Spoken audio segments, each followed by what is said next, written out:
To apply the product, unfasten all the straps, slide it onto the hand. Be sure the thumb hole on the side of the device is aligned.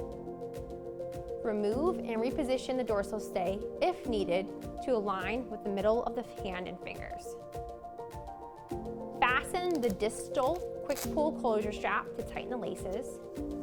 Wrap strap around the device and secure the hook and loop closure. You want to do the same thing with the proximal quick pull closure strap and pull it around the device and tighten the strap. Lastly, you want to do the same thing on the ulnar side to secure the wrist.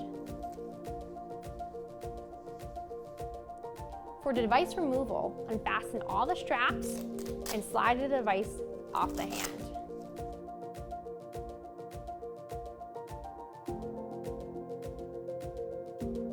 The Formfit Wrist Forearm is customizable to the patient's anatomy with the malleable palmar stay. Let's take a look at how to make this modification. If needed, the palmar stay can be removed from the device to bend to suit to the contours of the wrist. To do this, pull the stay out of the pocket on the underside of the brace and then contour as needed.